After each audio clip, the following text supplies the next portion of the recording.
Why Didn't They Teach Me This in School by Cary Siegel. Introduction. Having money sounds good, does it not? When you have it, you feel powerful and happy. But the feeling quickly fades, especially when you run out of money. Then you become miserable. Why does money slip away from you like sand through your fingers? You are not spending more than necessary. What is the problem? The problem is your relationship with money. You need to learn better financial habits. Money is easy to spend. However, it is such a struggle to acquire it. That is why you should make every cent count. In this book, you will learn about simple financial tips and tricks that can save you hundreds of dollars. You will learn that how you spend affects your whole life. You will learn how to be wiser when it comes to financial matters. These are all the things you wish your teacher taught you. Marry the financially right person. Maybe you already have an idea of who you want to marry.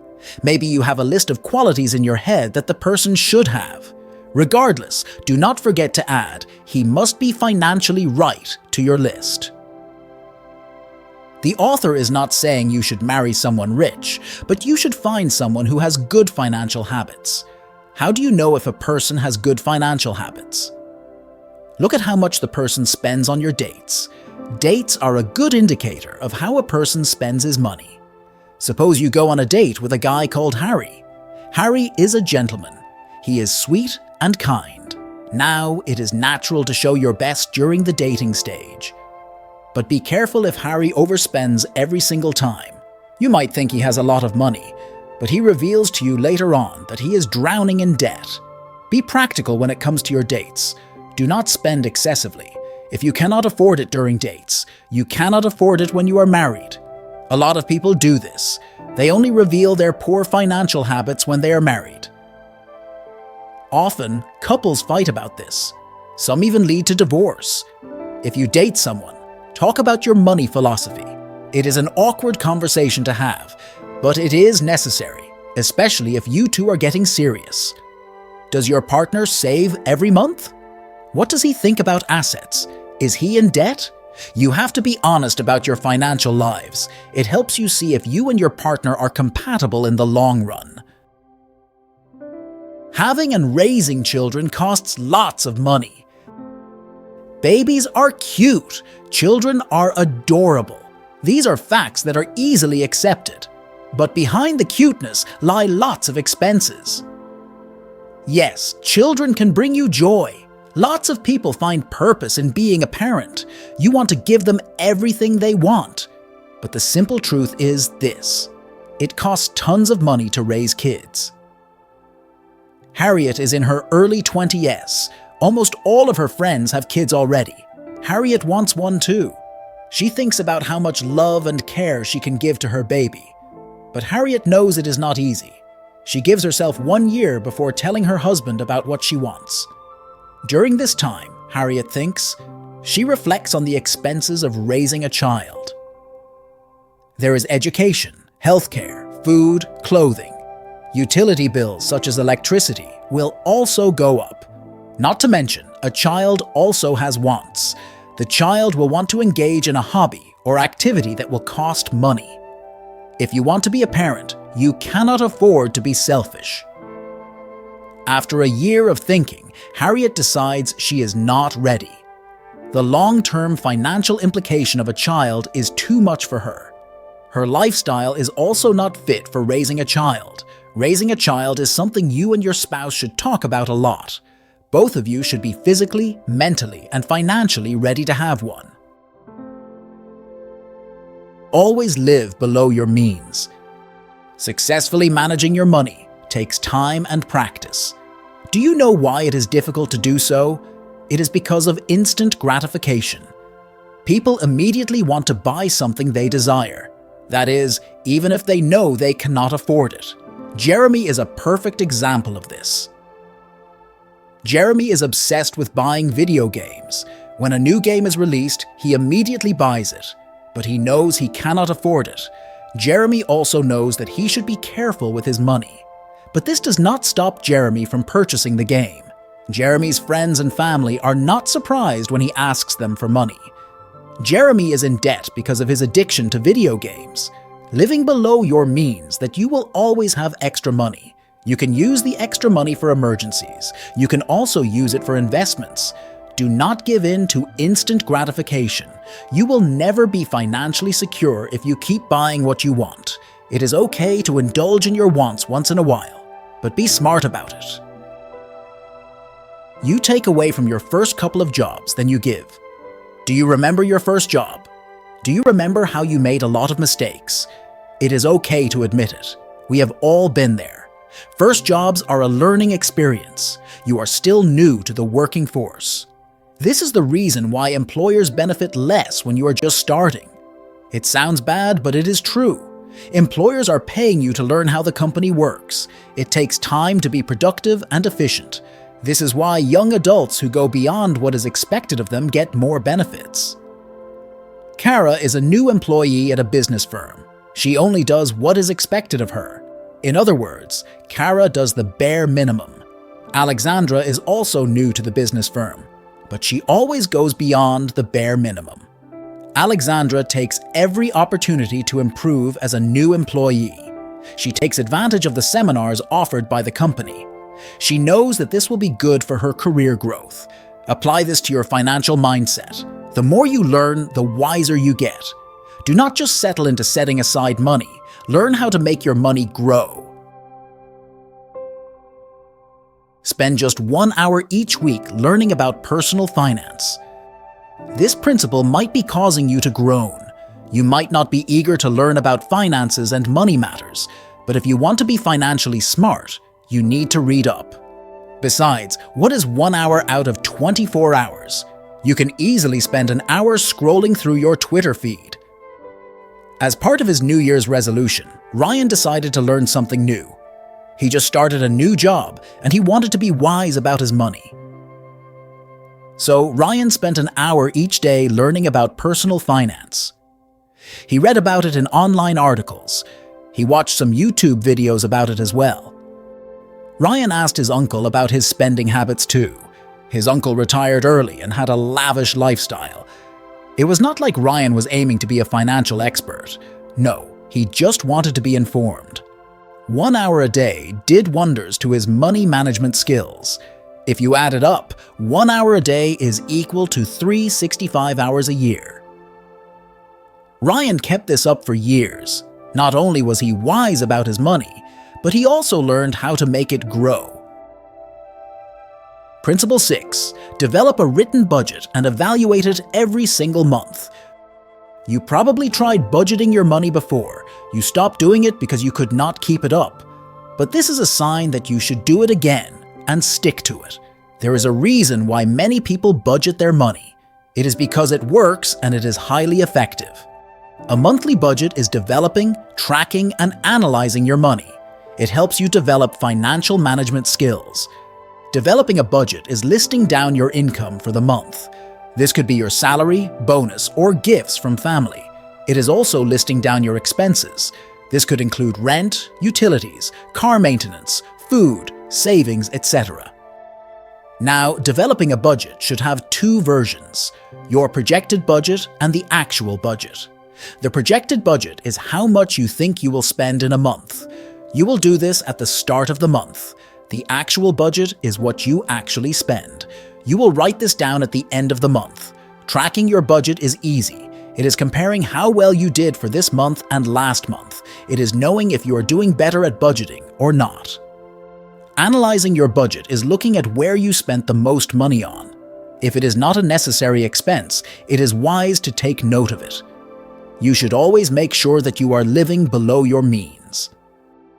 Tracking and analyzing helps you see the difference between your projected and actual budget. You will see where your money goes. Did you spend wisely this month? Are you happy that you did not push through with an impulse purchase? Principle 7. Save 90% of every bonus or non-planned income. Do not expect bonuses. A lot of people do this, and it messes up their monthly budget. Bonuses are not guaranteed income. You might receive a bonus now, but not receive any for the next 2 years. For example, Sarah does not factor in bonuses in her projected budget, even when she knows she will receive it. It is her way of not exceeding her budget. When Sarah does receive a bonus, she only takes 10% of it. She buys the book she really wanted to have since last year. Then she saves and invests 90% of her bonus. Treat bonuses as what they are, unexpected but not permanent. Do not factor in bonuses in your projected budget. Principle 8. Drop unhealthy spending habits. Like most people, you're probably rolling your eyes at this tip. Your parents said this to you already, maybe even your teachers and professors. Just because it has been said millions of times does not make it less true. Unhealthy stuff leads to unhealthy spending habits. Martin started smoking around high school. The cool kids were doing it, so he did it as well. Martin did not think about the consequences of his actions. When you are young, you feel invincible. Martin carried this habit all throughout college and into adulthood. Now Martin cannot go a day without smoking at least 1 pack of cigarettes. He often has a hard time breathing after walking. Smoking is physically and financially destroying Martin. Aside from the cigarettes, Martin also has to buy lighters. He also has to buy breath mints as well. Roughly, it costs a smoker $2,000 a year for cigarettes. This amount of money could have been used for something more valuable. Martin could have saved up for a new computer. He could have invested it in stocks. Yes, it is up to you how you spend your money. But you should be aware of how unhealthy your spending habits are.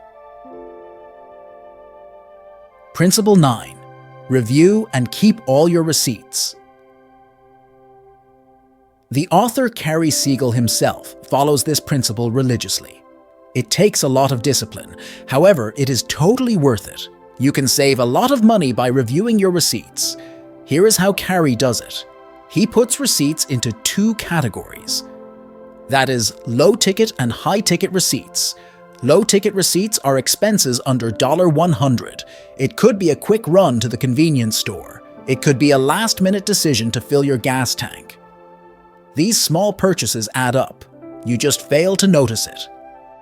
Cary puts these low-ticket receipts in one file. At the end of the month, he reviews these receipts. High-ticket receipts are the ones Cary keeps yearly. These are his credit card statements. It is also his purchases of over $200. Reviewing his receipts reinforces him to stick to his monthly budget. Seeing where your money goes helps you keep track of your spending habits. You would be surprised just how much money you are wasting. You will no longer wonder where your money went. Principle 10. Spend now to save later. There are instances where it is okay to spend your money now. However, do not take this as an excuse to spend money all the time. There are guidelines when it comes to this principle, and you should follow it accordingly. When does spend now, save later apply? First is car maintenance. Becky is meticulous when it comes to getting her car checked. It is one of the things she does not procrastinate on. It is because she has learned her lesson.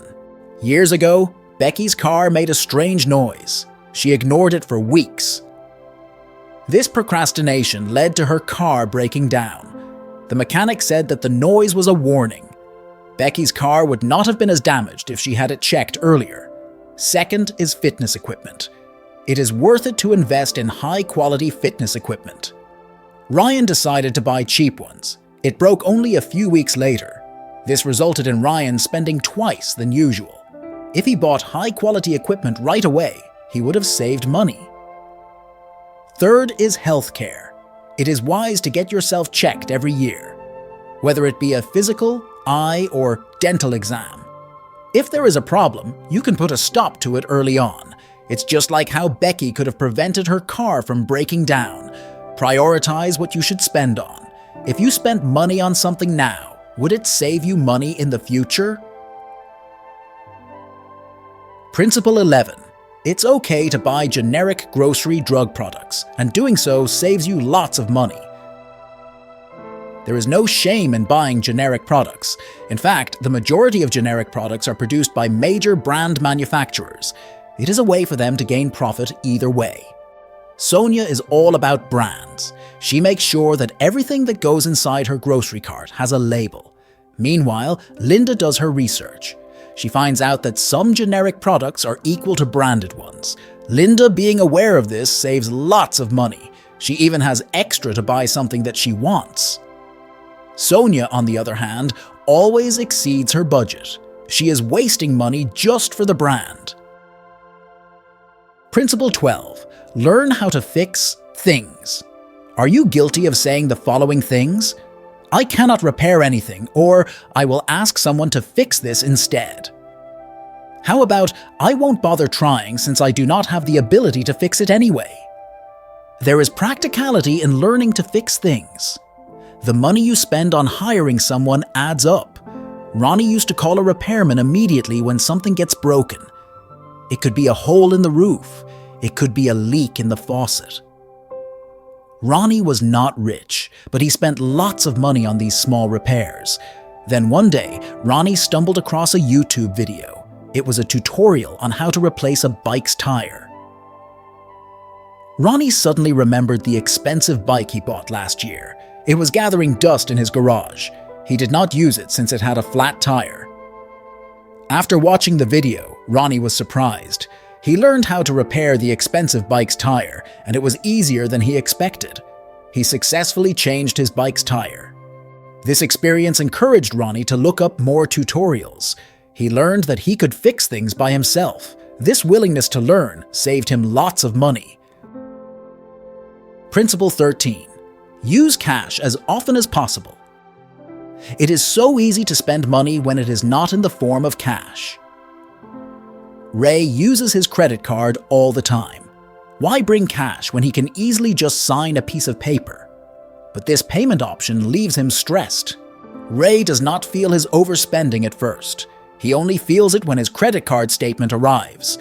Always choose to use cash as much as possible. You will get to feel your hard-earned cash leave your hands when you go shopping. It makes you become conscious of your reckless spending. After going through his monthly budget, Ray makes changes. He only uses cash from now on. It helps him keep track of how much he is spending. Principle 14. Approach your job following the 3 P's: passion, politeness, and persistence. Passion, politeness, and persistence in your job make you successful. A successful person often has lifetime employment. Being employed guarantees a steady income. So make sure to be at your best in every job you have. Being passionate is often required by employers. Someone with passion will do everything to succeed. It does not matter what they are passionate about. Passionate people can transform this energy into their work. Being polite can get you far in life. A simple please and thank you does wonders. It makes your coworkers feel appreciated. It makes you feel good that you are being respectful. Nowadays, professionals overlook this. Politeness is an important characteristic to have. Being persistent is a guarantee that you will never get fired. Every day, try your best to overcome the challenges at work. Your bosses will take note of your persistence. They will want to keep you around. Plus, other people will be motivated by your persistence as well. Conclusion. You learned about simple but effective money management tips. Schools should include these tips in the curriculum to help students make better financial decisions. First, you learned that you should choose a partner who is good at handling money. Marriage leads to divorce if you have very different financial decisions. Second, you learned to carefully think about major life decisions. Having kids is not something to take lightly. It takes physical, emotional, mental, and financial stability. Third, you learned the importance of controlling instant gratification. Managing money is a struggle, but it will be harder if you do not live below your means. Fourth, you learn to always go the extra mile. Stock up on financial knowledge. The more you learn, the wiser you become. Fifth, you learned the importance of small efforts. Read about financial tips for 1 hour a day. By the end of the year, you will be financially literate. 6th, you learned how to make a monthly budget. It helps to have a projected and actual budget. Then, analyze and keep track of all the money that you spend. 7th, you learn to view bonuses as just bonuses. Do not include it in your budget. Bonuses are not stable income. Your budget will get messed up if you factor it in. 8th, you learn to reflect on your unhealthy habits. Unhealthy habits often lead to unhealthy spending. Be smart about where your money goes. 9th, you learn to make a habit of keeping receipts. The small purchases add up. Receipts help you keep track of your spending habits. 10th, you learned where to wisely invest your money in. 11th, you learned about simple hacks that can save you a ton of money. Use cash as often as possible. This will help you realize how much you are spending. Another hack is to learn how to be a handyman. If you know how to repair things, you will save lots of money. 12th, always remember the 3 P's: passion, politeness, and persistence. Embody these characteristics at work at all times. Be the best employee. These tips sound easy. They also are easy. Most especially, they are effective. Good financial management skills take time to develop. These tips will help you speed up the process. Remember that learning should not stop at school. Do not limit yourself to the knowledge or skills that you know. Be a lifetime student. Continue to read books and practice new skills. There are things that school did not teach you, but it is up to you to expand your abilities and make the best of the time you have.